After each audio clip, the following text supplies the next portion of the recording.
Face à face, toutes les semaines, tous les dimanches, un invité, son actualité des 7 derniers jours, son avis, ses projets. C'est sur Top Congo FM, une demi-heure sur l'info, pendant et après la grande édition de dimanche, c'est à 13 h. Je vous retrouve tous les dimanches, 13 h, dans le Face à Face. Rediffusion dimanche soir et lundi. La régularisation des actes pris par le président de la République n'entre pas dans les attributions du Congrès. C'est l'article 119 de la Constitution cité par notre invité qui ajoute « C'est un prisme déformant. Convoquer un Congrès quant à ce est une démarche spécieuse qui tend à asséner un coup à l'institution président de la République. » Monsieur Jean-Marc Aboun, bonjour. Bonjour. Vous êtes le premier vice-président de l'Assemblée nationale. Merci. Est-ce que c'est ainsi que vous répondez aux propos tenus hier sur cette antenne au président du Sénat? Christian, je suis d'abord désolé que cette discussion qui était à l'interne, qui n'avait pas encore trouvé un dénouement heureux, puisse être aujourd'hui sur la place publique. Parce que je me suis résolu de répondre, parce que juste de ma liberté de pensée, d'opinion, quant à une question aussi cruciale de la vie de notre pays. Je reconnais bien avoir écrit ça dans mon tweet et j'assume. J'assume pourquoi. C'est un prisme déformant parce que j'ai entendu beaucoup de choses qui ne sont pas vraies dans le propos du président du Sénat. En conclusion, quand j'ai fait la synthèse de l'émission que vous avez eu à tenir avec lui, il veut faire croire à l'opinion que le chef de l'État a violé la Constitution en son article 119 et que pour cela, il faille que le Sénat puisse se réunir afin de corriger ou de régulariser ce qu'il pense être une violation de la Constitution. C'est une hérésie sur le plan du droit constitutionnel parce que notre Constitution ouvre plusieurs brèches quant à ces... Elle offre deux possibilités au chef de l'État. La première, c'est celle qui est consignée à l'article 119.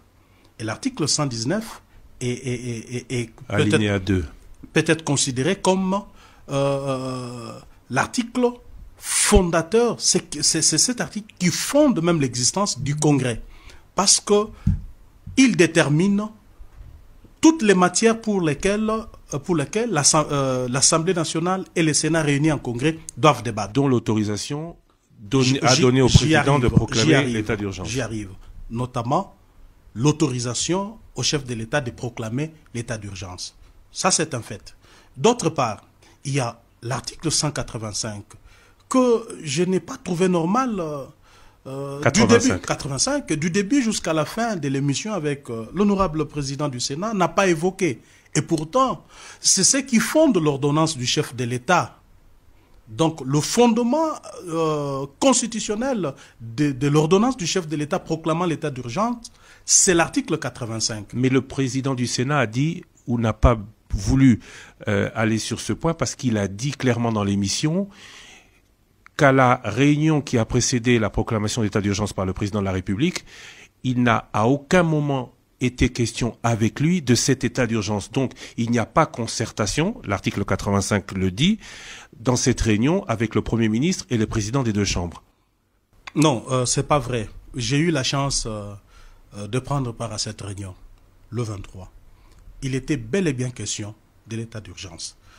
Parce que je voudrais d'abord terminer ma première réflexion, je vais arriver à cette question. C'est qu'on donne au chef de l'État une deuxième possibilité, celle décrite à l'article 85.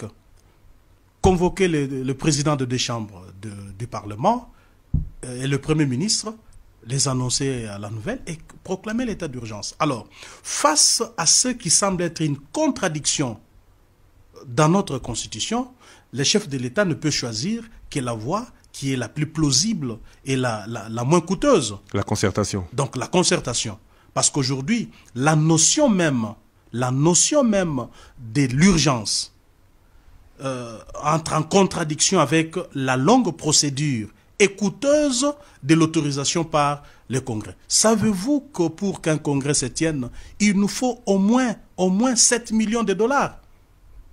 7 millions de dollars pour réunir l'Assemblée nationale et le Sénat. Justement, pas moins de 7 millions de dollars. Pendant cette période de pandémie, où le pays a besoin d'argent pour faire face à cette pandémie, on va dépenser 7 millions de dollars dans une réunion d'un jour. Non, c'est impensable. Mais j'y arrive maintenant à votre préoccupation. Est-ce qu'il en a été question au cours de la question. Y a-t-il eu concertation? Il en a été question. Je pris part à cette réunion. Je pris part à cette réunion parce qu'il était question que nous tous soyons là, les deux bureaux, mais arrivé là, le directeur de cabinet a fait savoir que non, cette réunion s'est passée dans le format prescrit à l'article 85. Heureusement pour moi, j'étais déjà dans la salle. On ne pouvait pas me faire sortir. C'est comme ça que le collègue Sami Badi Banga et les autres membres des bureaux n'ont pas eu accès à cette réunion. Moi, j'étais déjà dans la salle. Je pris part à la réunion du début jusqu'à la fin. Et vous avez entendu le sujet état d'urgence? Il a été question. Parce que si on veut faire croire à l'opinion qu'on était allé discuter sur les mesures, mais les mesures ont été déjà prises. Les mesures étaient déjà prises. Voilà de quoi nous avons parlé cette fois-là. C'est justement de l'état d'urgence. Comment est-ce que ces mesures, liberticides bien entendu, pouvaient être encadrées par une ordonnance.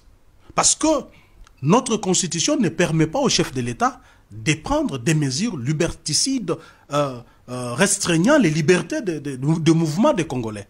Nulle part dans la constitution. La seule issue, c'était donc l'état d'urgence. La solution pour couvrir ces décisions qui ont été prises à l'époque, c'était la proclamation de l'état d'urgence, parce qu'il n'y a que notre constitution donne le pouvoir au chef de l'État de restreindre les libertés individuelles et collectives des Congolais qu'à travers l'état d'urgence ou l'état de siège. Donc, c'est de cela qu'il a été question. Tout le monde était d'accord sur cette proclamation d'état d'urgence, sur la décision que le président devait prendre de proclamer cet état d'urgence. Mais bien sûr, c'est comme ça que le chef de l'État demandera aux deux présidents d'aller réunir leur bureau, parce que ne pouvant pas convoquer des plénières pour annoncer la nouvelle, mais néanmoins, les deux bureaux pouvaient être réunis dans une réunion mixte pour leur annoncer la nouvelle.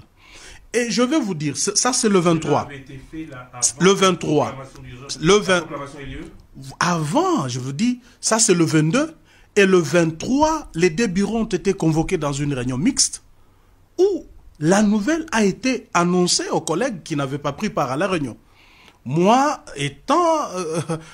ayant participé à la réunion, j'étais un peu curieux d'entendre que la question de la proclamation de l'état d'urgence n'était pas abordée tout de suite dans la réunion. Donc le président du Sénat, Alexis Tambwe Mwamba, sur Top Congo FM ce samedi, n'a pas dit la vérité. C'est pour cela que je dis dans mon tweet, je parlais d'un prisme déformant. Donc, j'ai parlé du prisme déformant parce que chacun veut présenter la chose selon ce qu'il pense être politiquement. Mais ce n'est pas correct. Alexis Tambwe Mwamba ne dit pas qu'il faut corriger. Il dit même qu'il ne veut pas de juridisme. Mais à terme, le Congrès sera de toute manière convoqué pour prolonger cet état d'urgence. Est-ce que le Congrès peut prolonger un état d'urgence qu'il ne connaît pas officiellement? Non. Il faut pas créer de l'amalgame. Il ne faut pas créer de l'amalgame. Alexis Tambwe Mwamba parle d'état d'urgence de fait. L'action doit être posée a priori ou a posteriori. À ma connaissance, l'article 19 doit être exécuté a priori, pas a posteriori. 119. 119, bien sûr. Aujourd'hui... Donc, l'Assemblée nationale et le Sénat doivent de toute manière, selon vous, se réunir pour prendre acte de cet état d'urgence. Non. Écoutez, Christian, ce qui est aujourd'hui faisable, ce n'est pas convoquer un congrès pour prendre acte, régulariser, ça sera une violation flagrante de notre Constitution. Et plus précisément de l'article 119 sur lequel il s'appuie. Parce que l'article 119 ne parle nullement d'une prise d'acte, d'une régularisation. Il parle d'une proclamation. Non, il parle de l'autorisation de proclamation. Mais nous sommes à quelle étape? L'état d'urgence a été déjà proclamé. Donc, tournons cette page. Il faut éviter de créer des juridismes qui ne nous avantagent à rien. Le président du Sénat dit aussi qu'il évite. Mais la question, c'est aujourd'hui, on va se retrouver à un moment où, une fois que l'état d'urgence a été proclamé pour un mois, il va falloir le reconduire. Et ça, justement, le Congrès peut le faire. C'est ça le débat. Et je ne suis pas d'avis que c'est le Congrès. Je vais démontrer ça ici. C'est ça les débats. À moins si la Constitution le dit. Si nos amis, écoutez, nous allons y arriver. À la demande du chef de l'État. Si nous devons aujourd'hui discuter, je crois que nous devons discuter sur ça, sur la prorogation ou pas de l'état d'urgence déjà proclamé par le chef de l'État. Pas une histoire de convoquer le Congrès pour régulariser. Et moi, je suis très peiné. Hier, j'étais très peiné donc d'entendre le doyen Tambou Mwamba, que je respecte beaucoup, ne pas avoir des égards vis-à-vis du chef de l'État. Tenir des propos subtils, mais très durs vis-à-vis du chef de l'État, quand il dit que le chef de l'État n'a pas respecté la Constitution. Un débat qui était à l'interne, que nous étions en train de discuter, qui n'avait pas encore connu un dénouement, mais tout de suite, c'est lancer le chef de l'État en pâture pour dire qu'il a violé la Constitution, c'est politiquement incorrect. Dans la mesure où le chef de l'État n'a jamais violé la Constitution, sur toute la ligne, il est démontré, les doctrinaires en droit constitutionnel l'ont démontré, son propre directeur de cabinet. Dans la réunion mixte que nous avons tenue à l'Assemblée nationale, Sénat, lui a dit, je le prends à témoin, je prends tous les membres, tous les autres membres des deux bureaux à témoin. Il lui a dit que dans la doctrine, c'est l'article 85 qui doit s'appliquer. Qui prime donc sur le 119. Qui prime sur le 119. Pourquoi? Parce que la notion même de l'urgence ne rime pas avec la longue procédure. Alors, aujourd'hui, nous devons alors réfléchir sur la possibilité de prorogation ou pas. Là encore, il y a un problème. La question de la prorogation est évoquée dans l'article 144 de la Constitution. Quand vous lisez l'article 144 de la Constitution, son alinéa 2 ramène à l'article 116. Et quand vous lisez l'article 116, il n'est pas question du Congrès dedans. Par contre, on évoque le fonctionnement ordinaire des deux chambres, c'est-à-dire comment ils convoquent leurs sessions ordinaires et extraordinaires.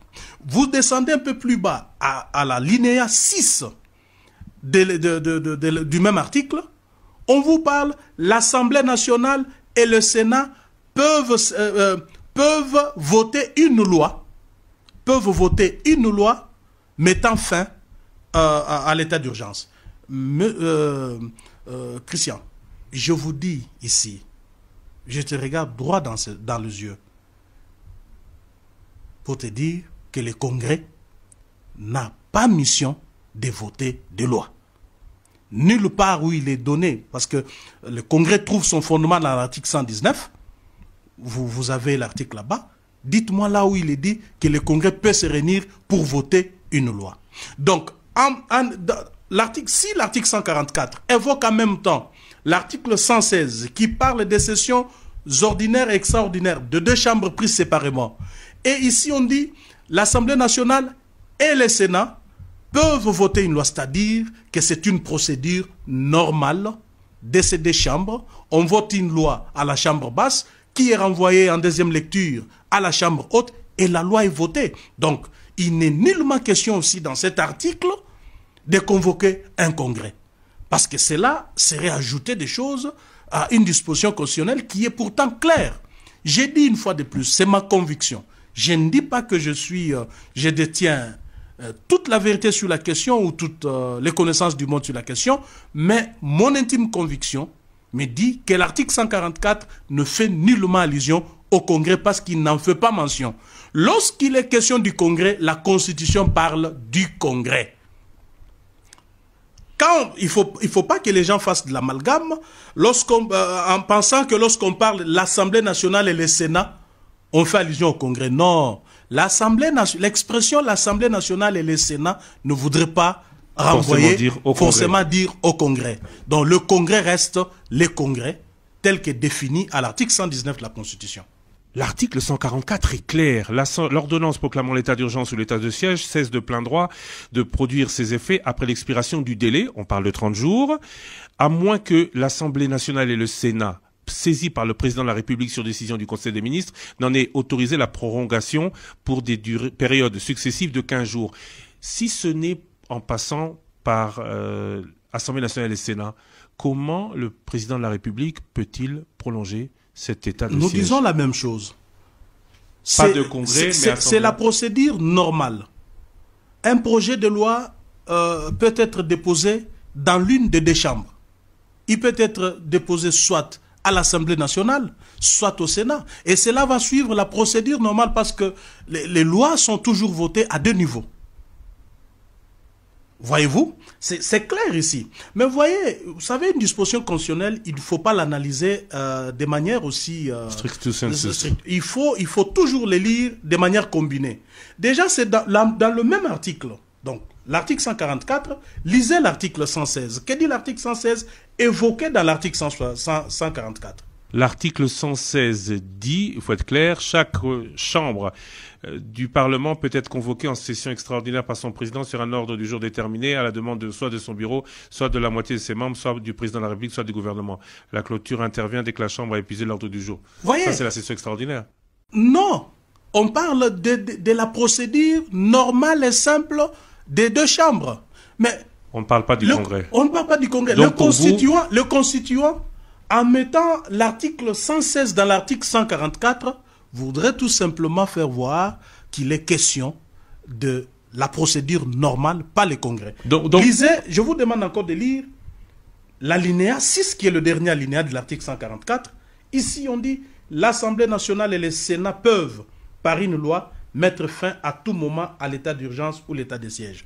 Partant du principe que le Congrès n'a pas vocation à voter des lois, il appartient à l'une des deux chambres de voter la loi, de transmettre à l'autre chambre.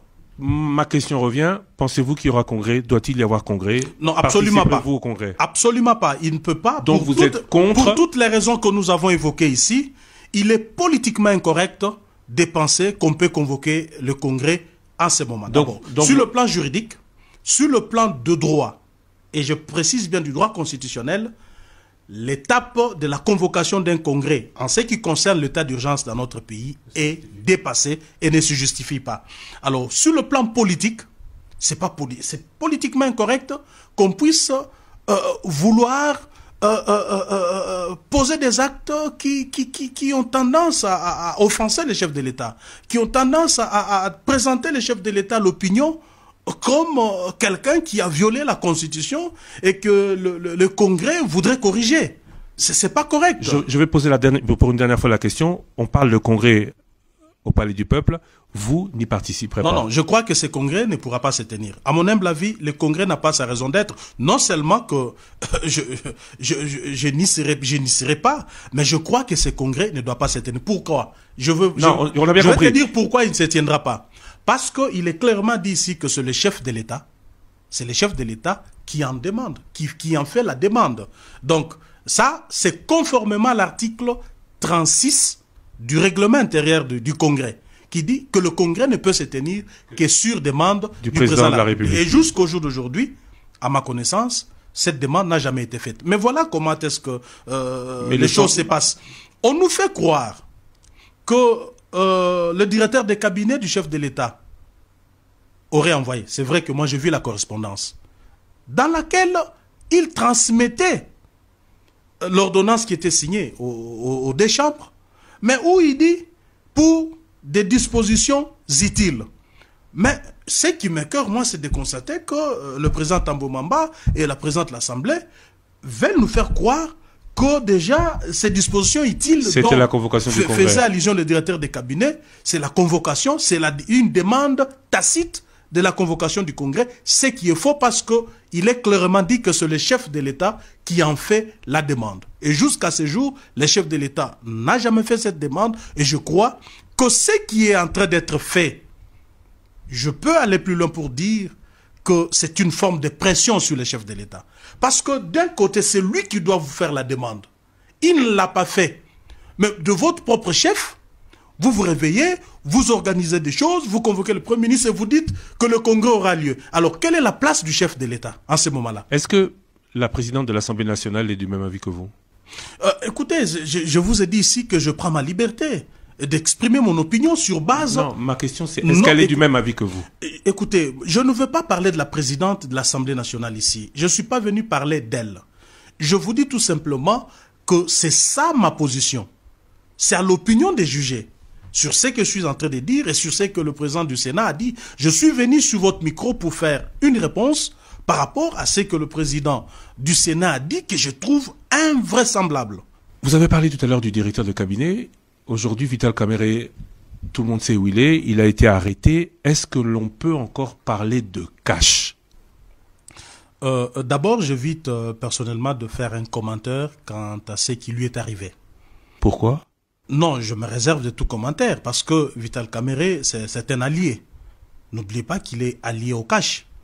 Pour toute personne qui réfléchit, lorsque quelque chose, un malheur, arrive à un allié, il est absurde et même ridicule qu'on puisse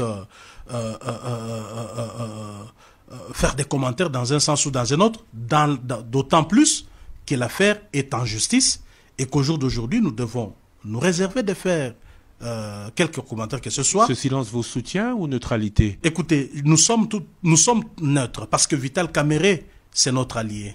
La justice qu'il entend, c'est notre justice. Et vous comprenez? Donc, nous ne pouvons pas prendre parti ni pour l'une ou l'autre partie. C'est pour ça que vous avez suspendu le porte-parole de votre parti. Justement, c'est pour ça que je l'ai suspendu, parce que il n'a pas obéi, il n'a pas respecté la consigne donnée. Lui vous accuse de ne pas vouloir parler de cette affaire parce que vous pourriez aussi être interpellé devant la justice. Bon, j'évite d'entrer dans ces débats de bas niveau.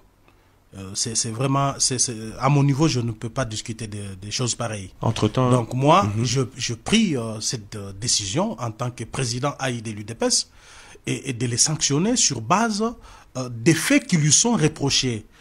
Et j'ai évoqué les dispositions statutaires. Chez nous, à l'UDPS, le non-respect de la hiérarchie, c'est un manquement grave. Le non-respect des consignes données, c'est un manquement qui encourt à des sanctions. En fait, c'est ce que j'ai fait. Pour ceux qui le pensent, cette déclaration ne m'engage pas. Il peut raconter tout ce qu'il veut. Je ne suis pas venu pour me justifier. Je ne peux pas me justifier. La question, c'était juste, est-ce que vous ne voulez pas, par soutien ou par juste neutralité... Non, Vital Kamerhe est le nôtre. C'est un allié. La justice qui le poursuit est aussi la nôtre. C'est pour cette raison que nous n'avons pas voulu prendre position. Aujourd'hui, Paul Tshilumbu est suspendu. Il dit qu'il ne reconnaît pas cette suspension parce qu'il ne vous reconnaît plus la qualité de président de l'UDPS. Le secrétaire général que vous avez été désigné par le président n'a pas cette qualité. Pendant combien de temps va durer cette crise institutionnelle à l'UDPS? Vous savez, des intérimaires et des... Christian, je veux vous dire que je suis très mal à l'aise de parler de mon parti sur le média. Vous vous rendez compte que je vienne ici étaler nos problèmes internes, que je vienne parler d'un compagnon de lutte. Tshilumbu, c'est un compagnon de lutte. Nous avons lutté ensemble. Nos problèmes doivent se régler chez nous. Ils sont déjà dans la presse, non, mais tout le monde en parle. Je ne veux pas, moi, en tant que président de l'UDPS, intérimaire, venir discuter des problèmes de mon parti sur le média. Moi, je pose des actes. Je posais un acte qui se justifie, je m'arrête là. Mais alors, si lui me dénie la qualité, mais c'est son droit. Écoutez, n'oubliez pas que l'UDPS, c'est un parti qui des grandes libertés. Les gens s'expriment comme ils veulent à l'UDPS. Les gens expriment leurs opinions, ils expriment leurs pensées, et c'est ça même notre force. Notre force réside dans cette liberté. Plus les gens s'expriment, plus les gens se sentent trop libres, ils ne trouvent pas mieux qu'à l'UDPS, parce que c'est là où ils ont le droit de parler, de s'exprimer comme ils veulent. Mais justement, ces cadres se plaignent d'un manque de liberté. L'état de droit, c'est l'UDPS. On ne respecte pas les textes qui auraient dû désigner ou organiser un congrès dans les 3 mois. Je vous dis ici que des nouveaux présidents, je ne suis pas venu. Élus. Je ne suis pas. C'est pas par manque d'arguments. Je veux vous dire ici que ces débats-là, c'est un débat qui ne pouvait pas être en réalité si on était de bonne foi. Parce que tout le monde sait, quand vous prenez l'article 26, parce que c'est là qu'il est question, de bout en bout, nulle part où il est mentionné que l'élection du président de l'UDPS à la magistrature suprême constitue un motif d'empêchement définitif. Oui, mais le président de la République ne peut pas être président actif d'un parti. Christian, il y a incompatibilité. Mais laissez-moi, j'allais rencontrer ta question, ça même que vous l'ayez posée. Laissez-moi parler. Ça, c'est la Constitution qui l'est dit. Est-ce que les partis politiques sont gérés par la Constitution? La Constitution, c'est la loi suprême. Non, je ne suis pas appelé à te poser. N'a pas le droit d'être président d'un parti. Ce parti doit en prendre acte, et une fois que le président de la République est en incapacité, se doter par le Congrès, parce que l'UDPS, dans ce sens, a été un des modèles. Depuis 1960, rares sont les partis qui, comme l'UDPS, ont élu leur président au cours d'un congrès. Il y avait plusieurs candidats. Pourquoi aujourd'hui hésiter à tenir ce nouveau congrès?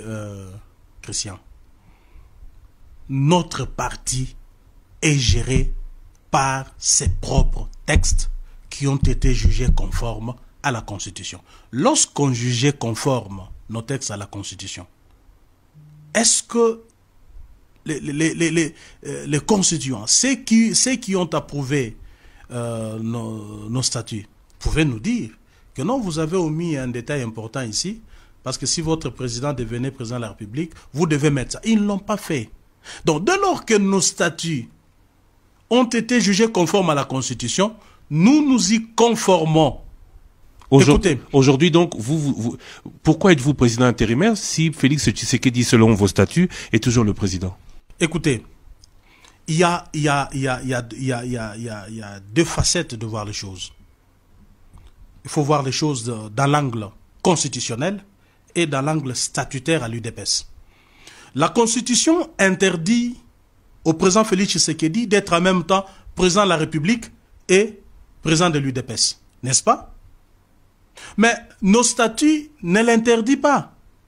Pour nos statuts, c'est clair. Et c'est pour ça même que nous sommes allés au Congrès, faisant de lui, l'élissant comme président de l'UDPS, l'investissant comme candidat président de la République, et nous avons battu campagne pour qu'il soit élu.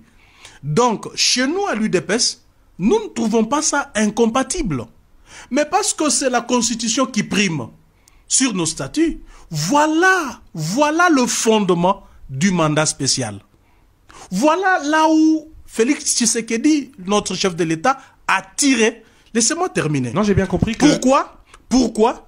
Parce qu'il voulait se protéger vis-à-vis de quoi? Vis-à-vis de la Constitution. Ce mandat spécial prouve à suffisance que Félix Tshisekedi, au jour d'aujourd'hui, ne gère plus l'UDPS. N'est-ce pas? Mais au regard de nos textes, n'est-ce pas, au regard de nos textes, Kabound fait l'intérim du président Tshisekedi qui a un mandat spécial qui va durer tout le temps mandat de Félix Tshisekedi. Oui, Félix Tshisekedi a un mandat de 5 ans à l'UDPS. Le président intérimaire de l'UDPS est-il à l'aise à la tête d'un parti que tout le monde a jugé comme le plus démocratique de la République démocratique du Congo, sans être élu pendant plus de 3 mois? Écoutez, les règles sont faites par les hommes.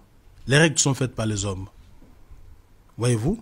Et le juridisme dans toute organisation humaine trouve son fondement dans la volonté politique des animateurs d'une structure. Écoutez, c'est ça en fait le vrai problème. Moi, au jour d'aujourd'hui, je n'ai pas dit que j'étais le président élu de l'UDPS. Mais c'est un concours de circonstances. Parce que il s'est avéré que le président de l'UDPS, le président de l'UDPS est élu président chef de l'État, il ne peut pas. Ce n'est pas nos statuts. Non, j'ai bien compris. Dans nos statuts, quand vous lisez l'article 26, ils sont de mauvaise foi. Ils ne vous disent pas la vérité. Dans nos statuts, il n'est pas dit que lorsque le président de l'UDPS est élu, il tombe sous le coup de l'empêchement définitif. Parce que toutes les motifs, s'il vous plaît, Christian, tous les motifs sont énumérés là. Donc, décès, démission, interdiction d'exercer, n'est-ce pas? Ou expiration des mandats. Mais une interdiction, une élection à la présidence de la République amène à une interdiction d'exercer. Non, ça, c'est pas nos textes à nous qui l'interdisent. Nos textes à nous ne l'interdisent pas. Et puis, l'interdiction d'exercer est déclarée par une instance disciplinaire du parti qui, à travers une sanction, interdit au président de l'UDPS de ne plus exercer comme tel. C'est ça, en fait, l'essence de l'interdiction. Monsieur Jean-Marc Kamboul, merci d'avoir été avec nous.